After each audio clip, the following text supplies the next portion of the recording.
السلام علیکم ورحمۃ اللہ وبرکاتہ۔ کوئی 12 سال پہلے کی بات ہے، جب میں نیا اسلامک بینک میں شہری ایڈوائز لگا تھا تو ایک دن ایک نوجوان میرے آفس میں آیا اور کہنے لگا، مفتی صاحب مجھے آپ سے ایک مشورہ کرنا ہے، اگر اجازت دیں تو۔ چنانچہ میرے اجازت دینے پر وہ شخص کہنے لگا، میری بیوی حمل سے ہے، لیکن ڈاکٹرز کا کہنا ہے کہ آپ کی بیٹی پیدا ہوگی، لیکن وہ ٹانگوں سے معذور ہے۔ بس مفتی صاحب آپ بتا دیں، کیا میں حمل گرا سکتا ہوں؟ چنانچہ میں نے حمل کی مدت پوچھی تو بتایا کہ 4 ماہ سے اوپر ہو چکے ہیں۔ میں نے جواباً کہا کہ 4 ماہ میں تو حمل میں روح ڈال دی جاتی ہے، لہٰذا اب حمل گرانا قتل کے حکم میں ہوگا۔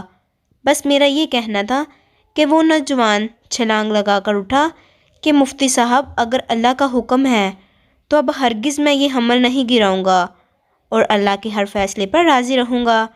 میں سارا دن اس شخص کی جگہ خود کو رکھتا اور اپنا اللہ پر توکل ٹوٹتا رہا کہ کیا اگر یہ آزمائش مجھ پر آتی تو نہ جانے کیا میں اس حکم پر عمل کر سکتا تھا۔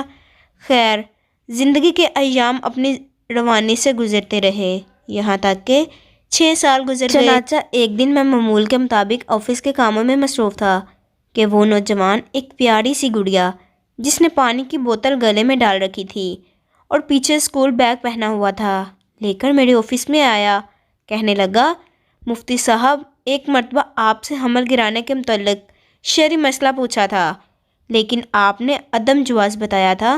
چنانچہ میں اللہ پر بھروسہ کر کے حکم الہی پر عمل کیا، جس کا اللہ نے مجھے یہ انعام دیا کہ میری بیوی کی ساری رپورٹس غلط نکلیں اور میرے اللہ نے مجھے صحیح سلامت بیٹی سے نوازا جو آپ کے سامنے ہے۔ بس ایک دم میری آنکھوں سے آنسو جاری ہو گئے اور یہ آیت میرے دماغ میں گردش کرنے لگی کہ جو اللہ پر بھروسہ کرتا ہے تو اللہ اس کے لیے کافی ہو جاتا ہے۔ اگر یہ آپ کو ویڈیو پسند آتی ہے تو لائک، شیئر اور سبسکرائب لازمی کریں۔ شکریہ۔